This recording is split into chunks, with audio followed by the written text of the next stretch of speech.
मैं पूछना चाहती हूं शहजाद पूनावाला, ये पूरा जो योगी वर्सेस अखिलेश का मामला चल रहा है, ये क्या आने वाले समय में देश की राजनीति का जो डायरेक्शन है वो तय करेगा? क्योंकि लोकसभा चुनाव के बाद एडवांटेज अखिलेश, डिसएडवांटेज बीजेपी था, तो क्या इसीलिए फायरिंग कुछ ज्यादा हो गई है योगी की तरफ से, ताकि लाइन सेट कर दी जाए और जाति का काट हिंदुत्व में फिर से लौट कर आ जाए? देखिए नाविका जी, राष्ट्रवाद बनाम जातिवाद ये हमेशा से देश की दिशा और दशा को तय करते आ रहा है।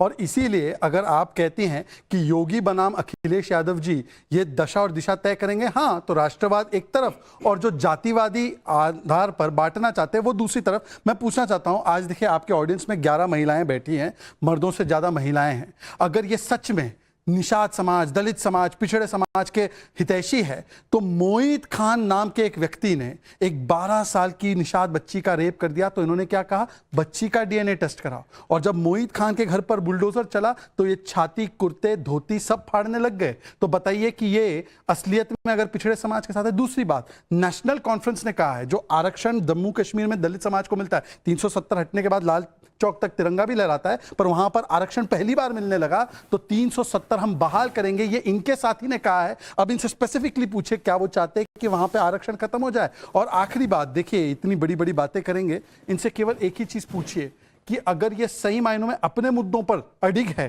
तो जब कांग्रेस पार्टी ने इतने वर्षों तक जो मंडल कमीशन के आयोग को लागू नहीं किया, तो आज किसके साथ खड़े हैं? वो कांग्रेस पार्टी के साथ खड़े। दूसरी तरफ वो है जो राष्ट्रवाद के साथ खड़े हैं, पूरे देश को एक करने की बात करते हैं। तो मुझे लगता है एक तरफ राष्ट्रवाद और एक तरफ जातिवाद। मैं सवाल हिंदुत्व पे पूछ रही हूं, आप राष्ट्रवाद कह रहे हैं। क्या हिंदुत्व इज इक्वल टू राष्ट्रवाद?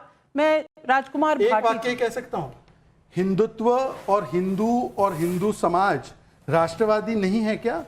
ये हिंदू है इसीलिए इस देश में राष्ट्रवाद है, ये हिंदू है इसीलिए इस देश में लोकतंत्र है, और ये हिंदू है इसीलिए देश सेक्युलर है। अगर मैं झूठ बोल, देखिए अब देखिए विवेक जी तुरंत इस पे अपोज करना शुरू कर दिया। एक धर्म देखिए तुरंत शुरू कर दिया अपोज करना। सारे धर्म एक समान है, सभी धर्मों। हिंदू का मतलब क्या है? हिंदू का मतलब है जो भी इस देश में रहता है वो हिंदू है। जीवन शैली का नाम है सुप्रीम कोर्ट ने बोला है, पर देखिए ये हिंदू को गाली देना शुरू कर दिया। इनकी परिभाषा रोज बदल जाती है। ये बेसिकली कम्युनल हार्मोनी को डिस्टर्ब करना चाहते हैं। मेरी अपील है, सारी जातियों ने, सारे धर्मों ने कंट्रीब्यूट किया है और सभी राष्ट्रवादी हैं।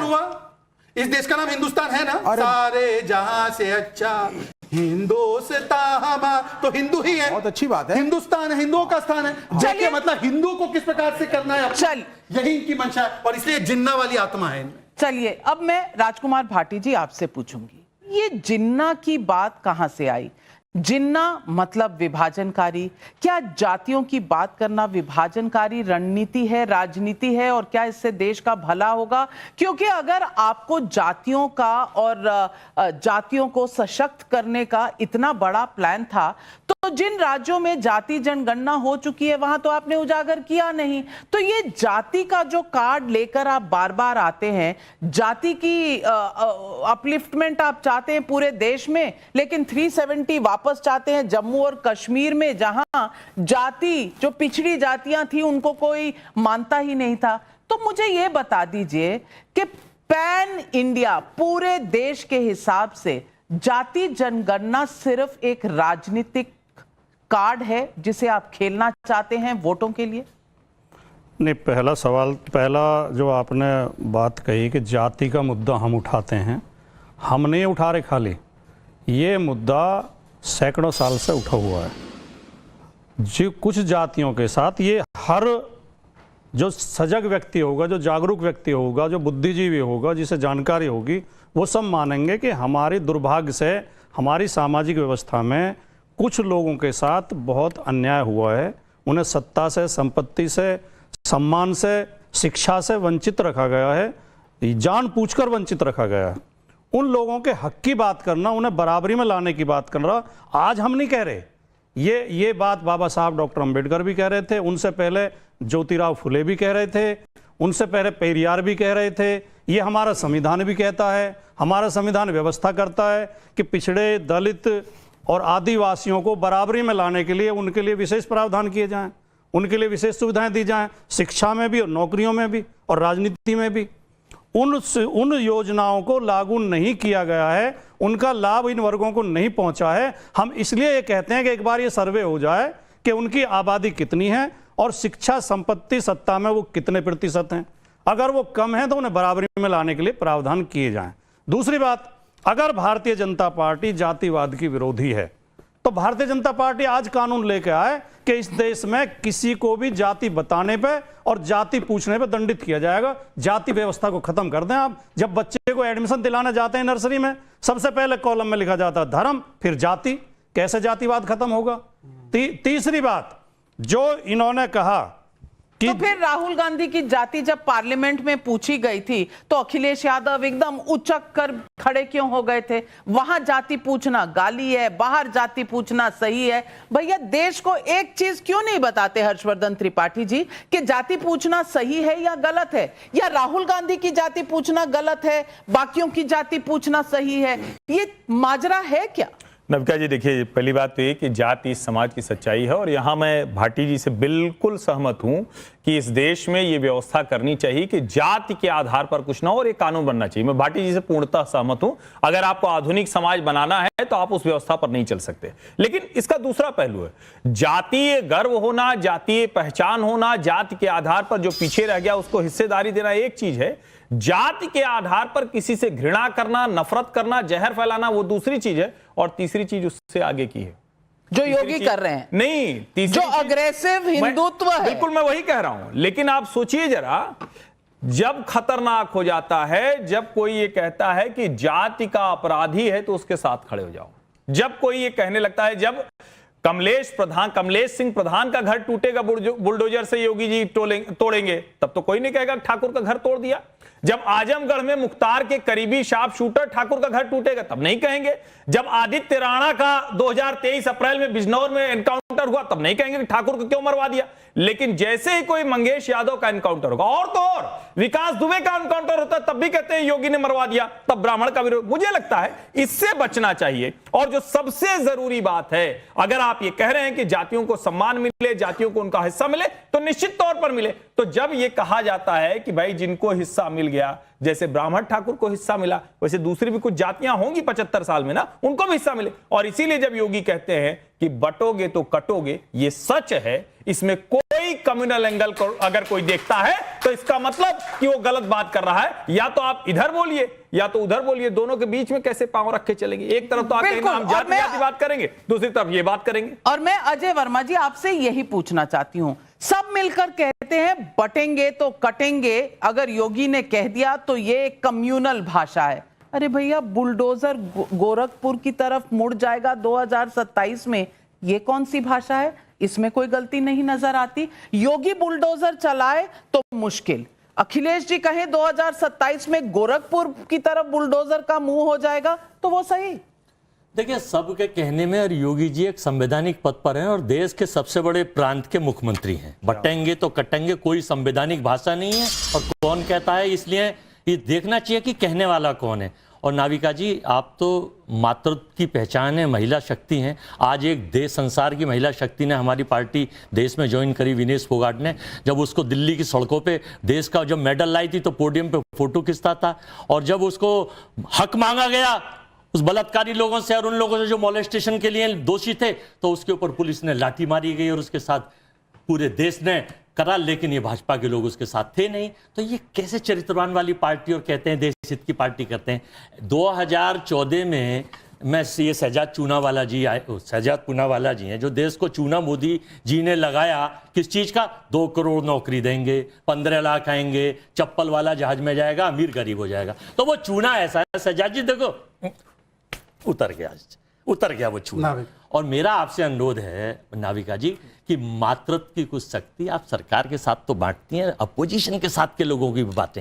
अपोजिशन में भी बहुत सारे लोग ऐसे मिलेंगे जो आपको हाथों पर सिर पर उठाकर विनेश की तरह ले जाएंगे और संसार में आपको खैर, मुझे अगर ऊपर उठना होगा मैं खुद उठ लूंगी। मुझे कतई भी सहारे की जरूरत नहीं है। तो कम से कम नहीं, व्यक्तिगत टिप्पणी आप मुझ पर भी कर रहे हैं और शहजाद पर भी कर रहे हैं। शहजाद बोलेंगे क्योंकि व्यक्तिगत व्यक्तिगत आप किसी के भी नाम को मैं भी सक्षम हूं जवाब देने के लिए। आप किसी के नाम के साथ ये कहेंगे तो गलत बात है। शहजाद जवाब दीजिए। 10 सेकंड मेरा तो सुन लीजिए। सबसे पहले तो मुझे तो गर्व है कि मुझे चूना वाला के साथ जोड़ा गया, क्योंकि चूना लगाने का काम गरीब लोग करते हैं, ओबीसी समाज से आने वाले लोग करते हैं घर में। हाँ, बिल्कुल सही बात है। आपको जो घर में पेंटिंग से पहले चूना लगाने का काम करते हैं उसमें आपको फ्रॉड ही नजर आएगा। और आपको राहुल गांधी में जो है, राहुल गांधी की वैसे जाति क्या है मुझे एक बार बताइए। फिरोज गांधी जो कि एक सेकंड जो पारसी थे, पारसी से जो निकले, देखिए बीच में बोलना है नाविका, मैंने तो सब बातें सुनी, मेरे पे व्यक्तिगत हमला हुआ था। एक एक करके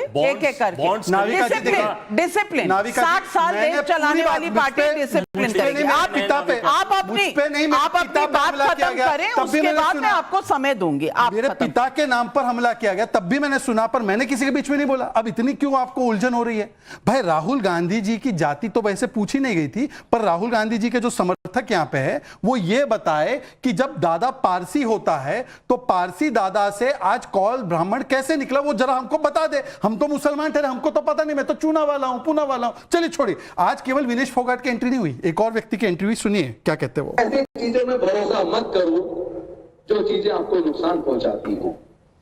एक बात बताइए, अगर कहीं मंदिर में जाने से हमारे लोगों की हत्या होती हो, मंदिर में जाने से हमारे लोगों की हत्या होती है, बलात्कार होता है, ये राजेंद्र पाल गौतम ने कहा, जिसको आज कांग्रेस पार्टी ने सहसम्मानित उनको लिया है। अब मैं पूछना चाहता हूं कि क्या कभी ये कहेंगे कि मस्जिदों में बलात्कार होता है?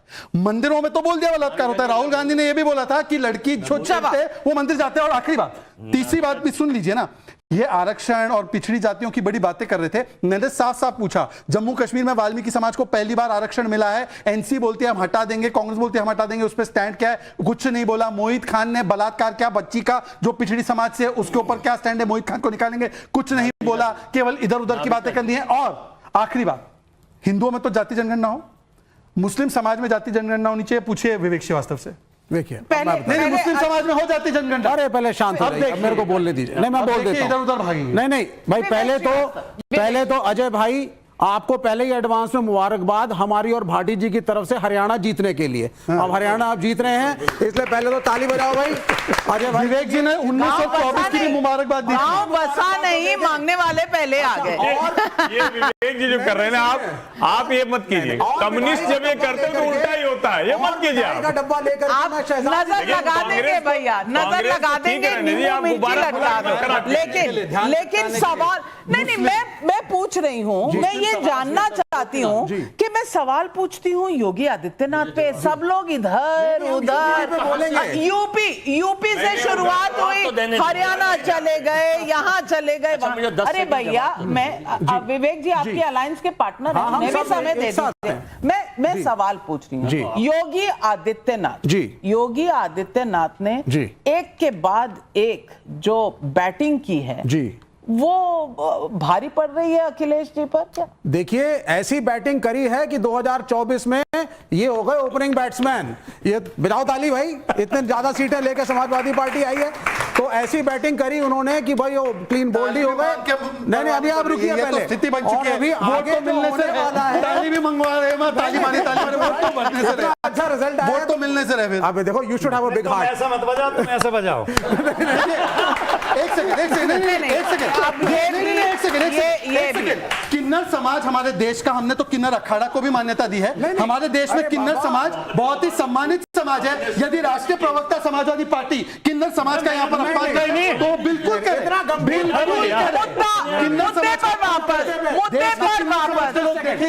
मुद्दे पर वापस मैं पूछ रही हूँ, आज अखिलेश यादव को 2027 की पहले जल्दी हो गई। 10 सीटों पर बाई इलेक्शन है, 10 सीटों में इतना पसीना क्यों? देखिए मैडम, सबसे पहली चीज है जो डिबेट का विषय था, बुलडोजर के ऊपर सुप्रीम कोर्ट से तगड़ी फटकार लगी है। 17 सितंबर को गाइडलाइन आ जाएंगे। सुप्रीम कोर्ट ने 2 चीजें कही हैं, पहले सुन लीजिए बुलडोजर बाबा के बारे में। पहली चीज, अगर इलीगल आपने कुछ बनाया है, उसके ऊपर तोड़ रही है कोई भी सरकार, कोर्ट कह रहा है सही है, आप जरूर तोड़िए साहब इलीगल। लेकिन जहांगीरपुरी के अंदर जब यहां हनुमान जयंती के दिन दंगे हो रहे थे और मस्जिद को घेर लिया था और डीजे बजा रहे थे, तो अचानक एमसीडी के बुलडोजर्स प्रकट हो गए और तोड़ने लगे साहब माइनॉरिटी कम्युनिटी की दुकानें। किसकी दुकानें तोड़ रहे थे? पंचर वाला, जूस वाला, कबाड़ी वाला और बीजेपी वाली एमसीडी, जो 30 साल से बीजेपी वहां सत्ता में थी, क्या नहीं तोड़ पाती है? सैनिक फार्म, छतरपुर के फार्म हाउसेस, छतरपुर से जाइए गुड़गांव की तरफ, दोनों तरफ अतिक्रमण, और यही चीज यूपी में हो रही है। ये मैसेज देना चाहते थे जब पहली बार योगी आदित्यनाथ सत्ता में आए, तो कहा स्लॉटर हाउसेस की ऐसी की तैसी कर दूंगा, यही भाषा का प्रयोग था। और उसके बाद जाकर के हर स्लॉटर हाउस की चेकिंग हुई, किसी की अगर दीवार 1 फुट भी है तो आप उसको सील करके तोड़ रहे थे। बाद में पता चला इसको करने से जनता कुछ ज्यादा इंप्रेस हुई नहीं, तो उसके बाद बाबा का बुलडोजर।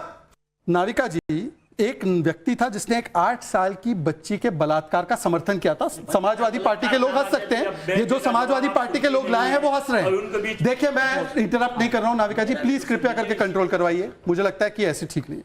8 साल की बच्ची का बलात्कार करने वाला व्यक्ति, उसके समर्थन में उतरने वाले मंत्री को हमने तो भाजपा से हटा दिया। उस व्यक्ति को प्रियंका वाड्रा ने न केवल टिकट दिया, वो चुनाव लड़ा, बल्कि वो स्टार प्रचारक बना है कांग्रेस पार्टी का। उस पर एक जवाब नहीं देंगे, और वो बच्ची मुस्लिम समाज से थी। मोहित खान पर एक जवाब नहीं देंगे। आरक्षण खत्म कर देंगे एनसी और कांग्रेस पार्टी जम्मू कश्मीर में, उस पर एक जवाब नहीं देंगे। मुस्लिम जातियों में, मुस्लिम समाज में कास्ट, मैं मेरी बात तो हो जाने दीजिए, मेरी बात हो जाने दीजिए। ऐसे नहीं हो सकता, नहीं पर अनएंडिंग भी नहीं हो सकता। आप अपनी बात, आप 10 सेकंड में बात करें। मुस्लिम समाज में जाति जनगणना हो, इसका जवाब नहीं। और आखिरी बात मैं पूछना चाहता हूं, आखिरी बात पूछना चाहता हूं मैं आखिरी बात पूछना चाहता हूं। देखिए, अब मैं सिर्फ एक सवाल ये पूछना चाहता हूं कि अभी जो देखिए, जो इन्होंने बार बार गलत पन्ना खुला हुआ है, पन्ना पलट लो, भूल गए। देखिए नाविका जी, मैं चले नाविका जी, मुझे ह्यूमिलिएट करने के लिए डिबेट अगर हो रही है तो ठीक है। सवाल जी, मुझे अपनी बात पूरी करने का अधिकार अगर होना चाहिए। महिलाओं की बात हो रही है, उसी पे बात कर। नाविका जी, मेरी बात जो है बार-बार महिलाओं की, अगर महिलाओं की बात, दिस इज नॉट फेयर। मैं seriously I will complete what I have to say. This is not right. I don't interrupt anybody. मैं किसी को आप 10 सेकंड में अपनी बात खत्म करिए, फिर मैं इधर से सवाल लेती हूं। नाविका जी, देखिए, मैं लगातार पूछ रहा हूं सवाल कि मुस्लिम समाज में जातिगत जनगणना होनी चाहिए, इसका स्पेसिफिक जवाब वो देंगे नहीं देंगे। और इन्होंने बोला संवैधानिक पद पर एक व्यक्ति ने, जो योगी आदित्यनाथ जी ने सांप्रदायिक बात की। कल जो हमने देखा है विधानसभा में, अनिरुद्ध सिंह है कांग्रेस पार्टी के, वो कहते हैं कि मस्जिद अवैध है और उधर लव जिहाद हो रहा है हिमाचल में। अब मैं विवेक जी से पूछना चाहता हूं, कांग्रेस के मंत्री को सैक करना चाहिए क्या? वो असंवैधानिक बोल रहे थे या सही बोल रहे थे? ठीक है, पहले वो बोल दे, फिर आपके मैं पास। बोल देता हूं अजय भाई आपकी तरफ से। पहली चीज, ये कांग्रेस का आधिकारिक बयान नहीं है। कांग्रेस के मंत्री आधिकारिक नहीं है, मंत्री आधिकारिक नहीं है। नहीं, मंत्री का बयान असेंबली के अंदर मिनिस्टर के तौर पर आधिकारिक नहीं है। कांग्रेस की मोहब्बत की दुकान में कम्युनल डिसहार्मोनी की जगह नहीं है। मंदिर मस्जिद माफ कीजिएगा, ये आपका जो आर्ग्यूमेंट है, ये बिल्कुल कहीं खड़ा होता है। असेंबली के अंदर मंत्री बोल रहा है और कह रहे हैं अधिकारित नहीं है। विवेक जी, मैं नहीं जानता हूं, कम्युनिस्ट पार्टी में भी किसी पद पर है नहीं, ये कांग्रेस का भी जिम्मा ले रहे हैं। अनिरुद्ध सिंह वहां सरकार में मंत्री हैं, आज वो विक्रमादित्य को लेकर भी गए और उन्होंने कहा कि ये अवैध मस्जिद बनी हुई है, हम इसको तोड़ेंगे, जो कानूनी कार्रवाई होगी करेंगे। बाहर के लोग आकर पहाड़ का जो एटमॉस्फेयर है खराब कर रहे हैं, डिस्टर्ब कर रहे हैं, वो सब बोला हुआ उन्होंने। और एक चीज मुझे जो बहुत बुरी लगी, कांग्रेस के लोग क्या धमकी के अंदाज में आ गए? वो बता रहे हैं कि नविका जी आप भी जरा हमारे पक्ष में बोलिए तो हम आपको भी विनेश की तरह सर पर बिठा घूमेंगे। कांग्रेस को जरा एक गलतफहमी दूर होनी चाहिए। ये जो स्वतंत्र भारत में एक कांग्रेस पार्टी के है कि पत्रकार हो या सब उनके पक्ष में बोले और वो उस हिसाब से करेंगे, ये धमकी वाली और प्रशंसा वाली राजनीति मुझे लगता है, उसकी जरूरत मुझे लगता है हम बिल्कुल डिबेट से भटक रहे हैं, क्योंकि आपके पास डिबेट में जवाब है ही नहीं। अजय वर्मा जी, मैं सवाल पूछ रही हूं योगी आदित्यनाथ पर अगर बुलडोजर कर दिया जाए तो क्या यह सही है? जवाब है 30 सेकंड में जवाब। इससे पहले भाई बलात्कार की बात कर रहे थे, बेटे की बात कर रहे थे। देखिए, सबसे पहले तो मैं निंदा करता हूं कि ये बलात्कार के ऊपर राजनीति ना करें और फिर बलात्कारियों में भी ये जाति बांटने की, हिंदू मुस्लिम, क्या मतलब है? अभी आज बाबा महाकाल की धरती पर उज्जैन में, बीच में ना बोले प्लीज, मैं आपके बीच में मंगेश यादव की जाति आज बाबा महाकाल की धरती पर बलात्कार हो रहा था, वाले भी यादव पुलिस वाले थे, तो वहां पर उनको जाति नजर आ गई। लोग वहां वीडियो बना रहे थे, कितनी शर्मनाक और तो ये वीडियो ये रहा उज्जैन की नगरी पर दूषित, उससे पहले बाबा विश्वनाथ की नगरी को दूषित किया भाजपा पार्टी सेल के तीन बाबा विश्वनाथ की धरती दूषित हो सकती है। बाबा विश्वनाथ की नगरी को दूषित करा, ये मक्का मदीना के बारे में बोल सकते हैं, मक्का मदीना के बारे में बोल सकते हैं। मैं आज शहजाद नहीं बोले, उन पर बुलडोजर नहीं चला। अब मैं बाबा के बुलडोजर की बात कर रहा हूँ। राजेंद्र पाल गौतम को लिया मंदिर में बलात्कार होते हैं, उस पर एक जवाब मैं आज यहाँ इतनी नहीं, अजय वर्मा जी, अगर आपको लगता है आप ऊंचा बोल सकते हैं, मैं आपसे बहुत ऊंचा बोल सकती हूँ, मुझे माइक की भी जरूरत नहीं है। और मैं आज यहाँ बैठी महिलाओं से पूछना चाहती हूँ, इस देश में बलात्कार पर न्याय होता है या राजनीति? सिंपल सा सब। राजनीति हो रही है। कौन कर रहा है? कौन करता है ये भी बता दीजिए। क्या एक पार्टी करती है या सब? पॉलिटिकल लीडर करते हैं, सभी राजनेता सब करते हैं, ये जनता कह रही है। लेकिन मैं पूछना चाहती हूँ राजकुमार भाटी, राजनीति के लिए कई टॉपिक हैं। अब राजनीति का टॉपिक तो ये भी निकाला गया है, जो अखिलेश जी ने निकाला, कि योगी जी को अलग पार्टी बनानी पड़ेगी, भारत जोगी पार्टी। भाई ये कहाँ से? अपनी पार्टी में संभाल लीजिए चाचा भतीजा, तो बाहर की पार्टी में आपको कैसे इतना ज्ञान है? योगी जी ने अपने संगठन से 2007 में प्रत्याशी लड़ाए थे, 2012 में प्रत्याशी लड़ाए थे। एक प्रत्याशी तो उनके बीजेपी के अधिकृत प्रत्याशी को हरा के चुनाव जीता भी था। हिंदू या वहानी के झंडे पे वो चुनाव लड़ाते थे। योगी आदित्यनाथ जी भारतीय जनता पार्टी के अनुशासित कार्यकर्ता कभी नहीं रहे। 2017 में उनका नाम मुख्यमंत्री के लिए था ही नहीं। मुख्यमंत्री पद की शपथ तो किसी और को दिलवाई जा रही थी। किसको दिलवाई जा रही थी बता दीजिए। मनोज सिन्हा को। पूजा भी कर चुके थे, सारे मीडिया को पता है, पूरे देश को पता है, और पता नाविका जी को भी है। पर वो तो इंटरनल मामला है, इनको कैसे पता? बहुत वरिष्ठ पत्रकार हैं, बहुत जानकारी रखती हैं, पता आपको भी है। और आपकी मुस्कुराहट बता रही है, बहुत चीज समाजवादी पार्टी के अंदर जो हो रहा है वो भी पता है। योगी आदित्यनाथ ने अंदर हो रहा है, वो अंदर की बात है, आपकी बात है। योगी आदित्यनाथ ने पार्टी मेरे नहीं, नाविका जी थोड़ा सा समय, योगी आदित्यनाथ जी ने धमकी दी थी पार्टी तोड़ दूंगा, धमकी के आगे झुक के उन्हें मुख्यमंत्री बनाया गया था। आज भी दोनों उप मुख्यमंत्री उनके, योगी आदित्यनाथ लखनऊ में मीटिंग बुलाते हैं, उप मुख्यमंत्री उड़ के हवा से दिल्ली आ जाते हैं। एक वाक्य तो ये इनसे क्या उम्मीद कर सकते हैं? कभी भी पार्टी बना सकते हैं। मुझे लगता है शहजाद पुनावाला नए अखबारें भिजवा दीजिए इनके घर, एक सवाल, और नए टीवी चैनल, क्योंकि ये पुरानी बात बता रहे हैं। आपने इनसे पूछा अजय जी से, वो आपको मुझसे पूछना चाहिए था, मैं उसका जवाब भी मैं आ रही हूं, पहले इसका जवाब। ऐसा है, वैसे तो एक कहावत है, झाकी रही भावना जैसी प्रभु मूरत दिखे तिन तैसी। जो अपने अब्बाजान के हाथ से माइक छीन ले मंच से, उनको तो हर जगह पार्टी टूटती हुई नजर आएगी।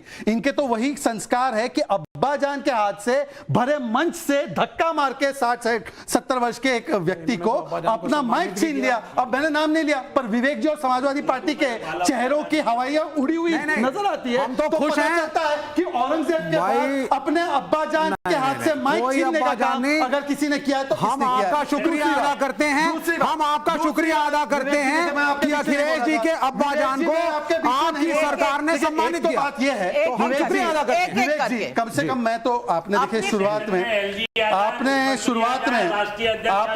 प्रधानमंत्री आ जाए, गवर्नर आ जाए, फोटो सेशन में सब हटा दिए जाते हैं। आपने शुरुआत में हरियाणा में इंडिया अलायंस की सरकार को शुभकामनाएं भी दी। शुभकामनाएं नहीं, मैंने एडवांस कांग्रेचुलेशंस भी हैं। सुनिए अच्छी बात है। दीपिंदर हुड्डा ने बोला है कि यहां पर समाजवादी पार्टी का तो कोई अस्तित्व नहीं है, उनको तो हम एक सीट देने से रहे। तो आप लोग खुशियां मनाइए, हम तो जाएंगे। अरे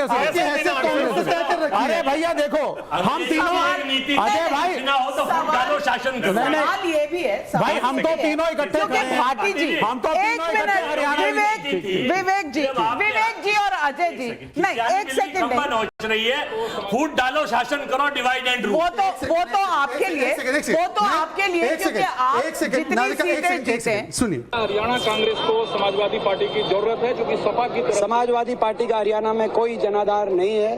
दीपेंद्र हुड्डा, स्तर पे अब बना लो, अब पूछिए, हमें कोई दिक्कत नहीं है, आपको क्या दिक्कत है? चलिए, हमें कोई दिक्कत हरियाणा पे फिर किसी और दिन, आज उत्तर प्रदेश चलते हैं और हर्षवर्धन त्रिपाठी जी, राजकुमार भाटी जी का कहना है, अजय वर्मा जी, आप तो मोहब्बत की दुकान है ना, दुकान खोलिए, अभी ये बंद करिए। मैं हर्षवर्धन त्रिपाठी जी आपसे पूछना चाहती हूँ कि ये डेप्यूटी चीफ मिनिस्टर दिल्ली चले जाते हैं, ये पुरानी खबरों में क्यों अटके हुए हैं? क्योंकि उसके बाद तो ये सर्टिफिकेट साथ साथ दे रहे थे परसों योगी जी और डेप्यूटी चीफ मिनिस्टर जी, वो तस्वीरें इन्हें किसी ने भिजवाई नहीं क्या? देखिए, राजकुमार भाटी जी की ये बात बिल्कुल दुरुस्त है कि योगी आदित्यनाथ ने बाकायदा भारतीय जनता पार्टी के खिलाफ भी प्रत्याशी खड़ा किया था और एक सीट पर, गोरखपुर शहर की सीट पर जिताया भी था, जो आज राधा मोहन दास अग्रवाल भारतीय जनता पार्टी के राष्ट्रीय महामंत्री हैं। एक बात है। दूसरी बात ये कि 5 बार के सांसद योगी जी भारतीय जनता पार्टी के, और आज अखिलेश यादव को योगी आदित्यनाथ के सामने कोई रास्ता नहीं सूझ रहा है, तो उनको लग रहा है कि भाजपा और योगी आदित्यनाथ अलग अलग हो जाएं।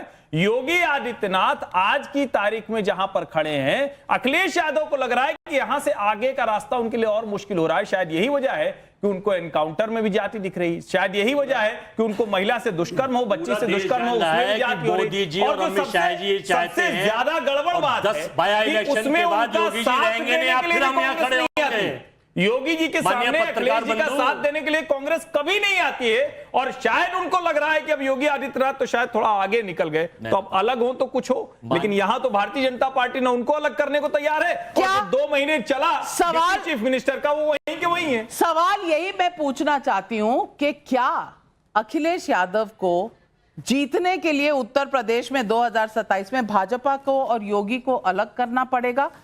यह सवाल है।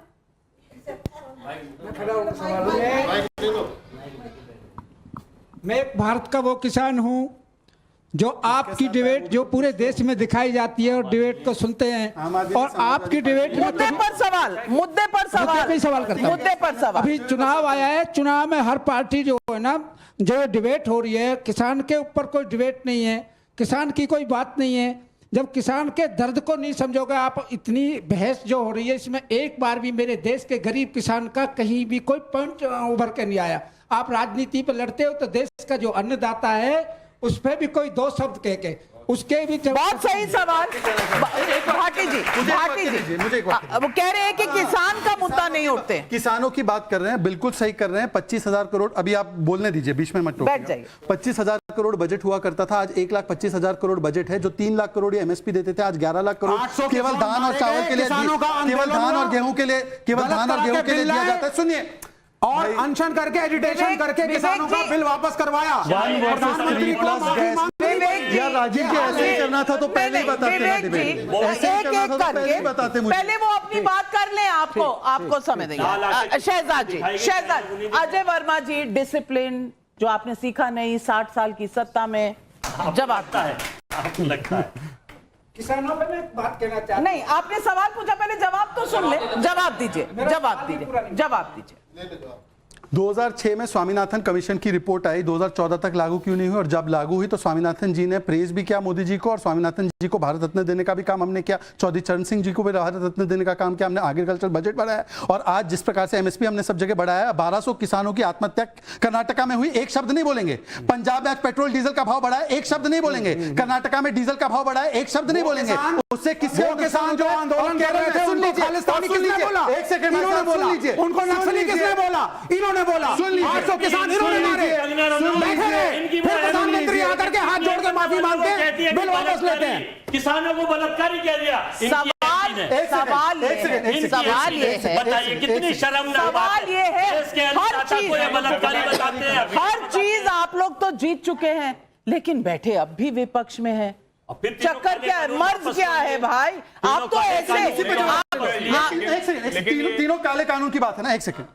केरल में एपीएमसी लागू नहीं होता, कब कराओगे? हिंदुस्तान कब कराओगे? क्यों? केरल किस बात का हिस्सा है? कहते हैं हिंदुस्तान की बात करिए। केरल हिंदुस्तान में नहीं है, कश्मीर हिंदुस्तान में नहीं है। सवाल ये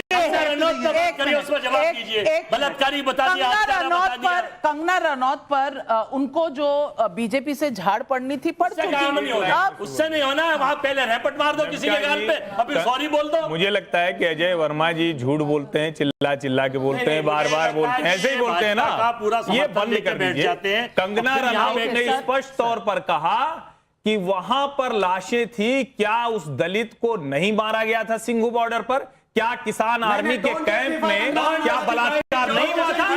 सभी किसानों को बलात्कार ही नहीं किया। और देखिए चिल्लाते हैं ना, आपके पास जवाब नहीं होता।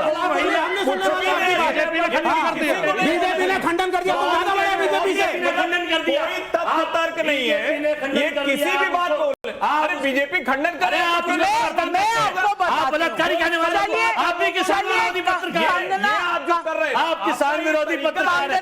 इसका मतलब आपकी सोच भी किसान हत्यारे और बलात्कार है। आपके कहने से सत्य नहीं बदल जाता। आपके कहने से आप जैसे पत्रकार इस देश की समरसता को खत्म कर रहे हैं, सोशल फैब्रिक खत्म कर रहे हैं। वर्मा जी, मैं आपको कह रही हूं कि आपसे ऊंचा बोलना मुझे भी आता है, और मैं कोई भी इस तरह से, मैं आपको जवाब देने का भी एक तरीका होता है, लेकिन सवाल ये है, अंकिता भंडारी उनके सवाल ये, और मैं आपसे पूछती हूँ, मैं अजय वर्मा जी, अगर आपको ये डिबेट खुद ही करनी है, मैं एक स्टैंड लगाती हूँ और हम लोग चलते हैं, आप अकेले खड़े होकर भाषण दीजिए। लेकिन कंगना पे एक शब्द बोल दूं, एक शब्द, क्योंकि जरूरी है। कंगना ने जो बोला उसकी बातों को इंटरप्रेट किया गया, हमने बोला कि हम इससे अलग है। कंगना के बारे में पर एक मंत्री ने कहा कि इसका मेकअप उतरेगा तो ये है या इसकी मां है, नहीं समझ में आएगा। अब मुझे बताइए कि मंडी में, एक सेकेंड,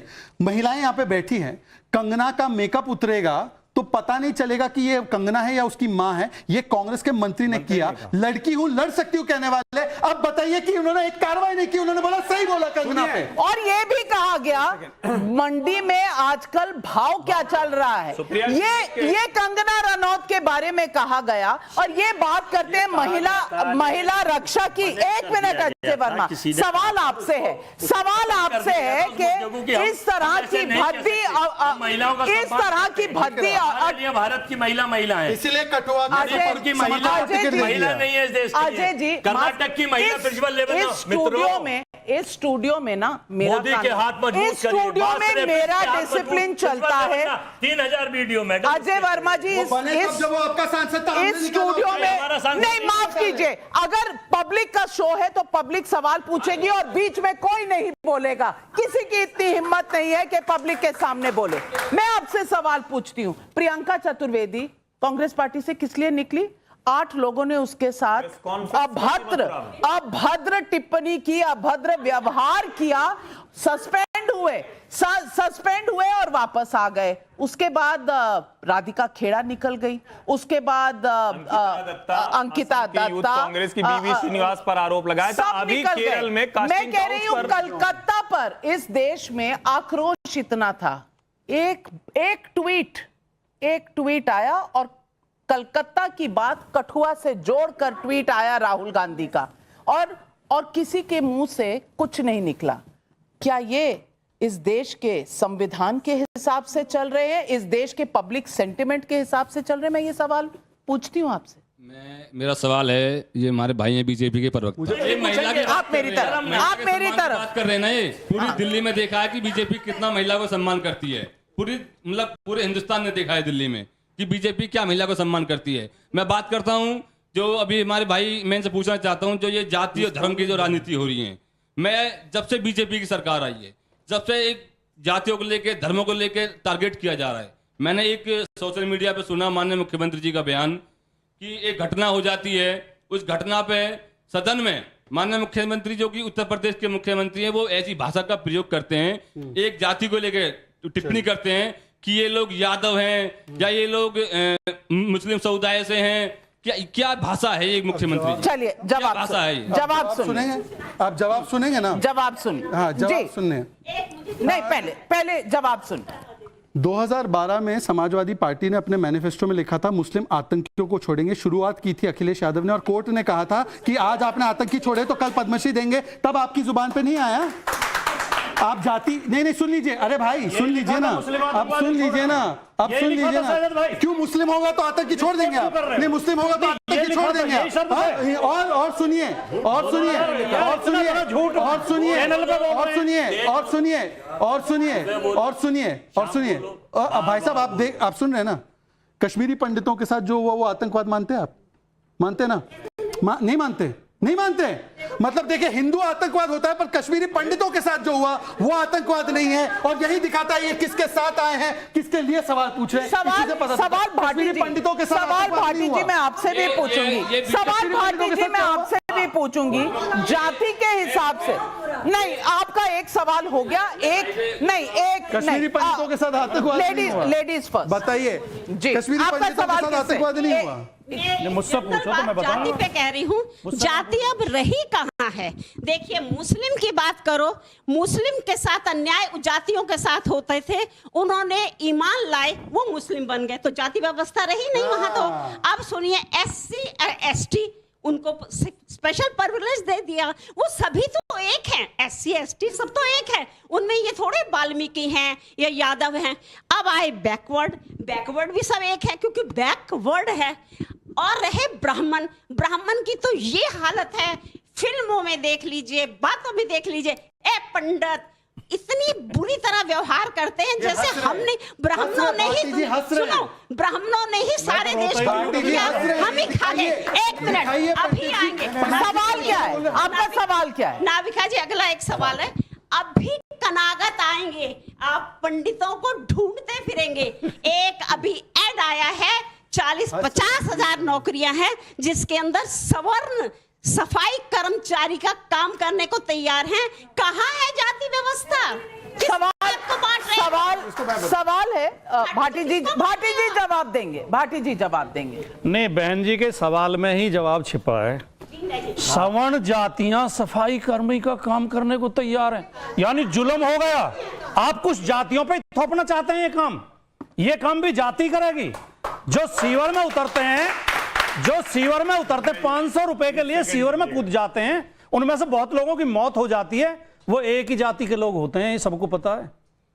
और जो उनके साथ अत्याचार करते हैं अब दोनों, वो भी कुछ चुनिंदा जाति। इस देश में मैंने शुरू में भी कहा था, जातिवाद हमारा एक कोड है, बीमारी है, ये दूर होनी चाहिए। लेकिन ये तभी होगी जब पहले हम सबको समानता देंगे। कमाल है, जातिवाद कोड है लेकिन चाहिए जातिवाद। आपने क्या कोड ही चाहिए। उन्होंने क्या कहा? उन्होंने कहा कि सफाई कर्मी के लिए सवर्ण जातियां नौकरी, आप तीनों लोग जो कर रहे हैं, आप तीनों लोग तय करके बोलने नहीं दे रहा। सफाई का काम क्यों नहीं कर सकते? मुझे बोलने तो मंदिर में पूजा क्यों नहीं कर सकता? मुझे बोलने तो मैं पुजारी क्यों नहीं हो सकता?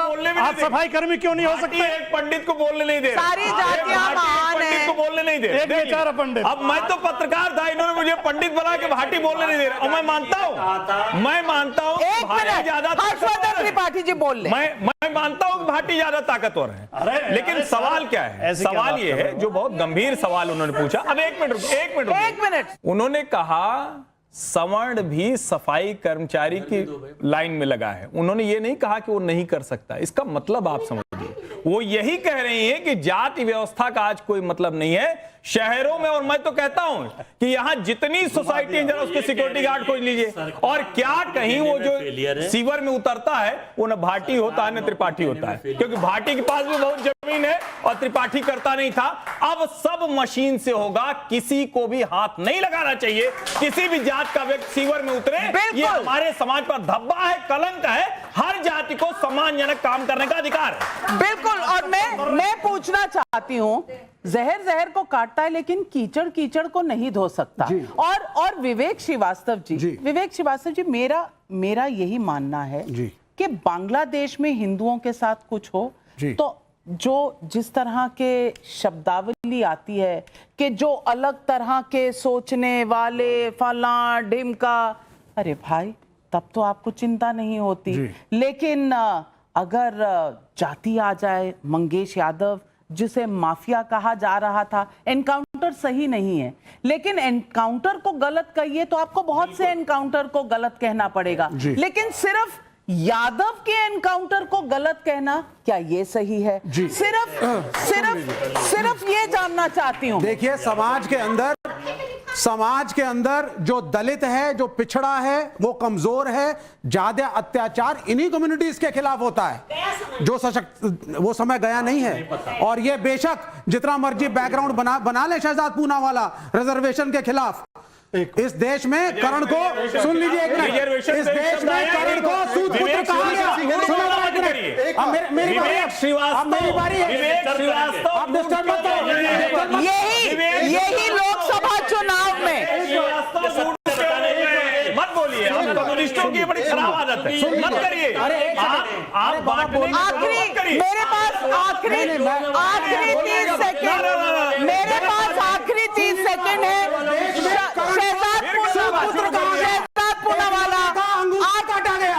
शहजाद पूनावाला जवाब को सम्मान नहीं मिला। एक minute, last statement, Shehzad Poonawalla जवाब दीजिए। अरे हमें तो बोलने दीजिए। आप बोलना बंद कब कर रहे हैं हुजूर?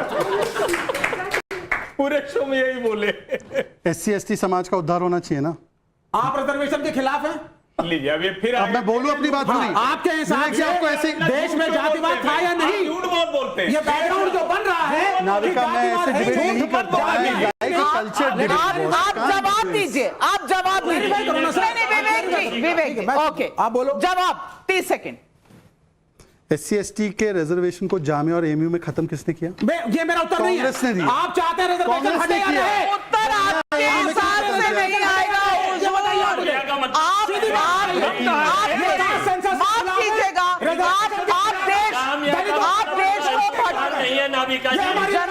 एक मिनट, आप देश को भटकाएंगे, आप देश को भटकाएंगे तो देश भटकेगा नहीं। आपको कहने की आजादी है तो इनको भी कहने की आजादी है। सवाल सिर्फ इतना है, हम आज बेहतर हैं या कल बेहतर थे? महिलाएं यहां बैठी हैं।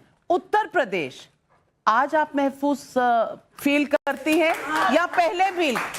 क्या आज महफूज हैं आप उत्तर प्रदेश में? है। मैं पूछना चाहती हूं कि आम पब्लिक की राय में क्या ज्यादा जरूरी है, जाति या सेफ्टी? यही है आज सवाल पब्लिक का। आप राजनीति करिए, जरूर करिए, बांटिए मत, लोगों के काम आइए, अपने वोट बैंक मत पटाइए। आज सवाल पब्लिक का में बस इतना ही। आप सबका धन्यवाद करती हूं। आप जुड़े हमारे साथ, हर हफ्ते नया टॉपिक, नई डिबेट और पब्लिक के सवाल।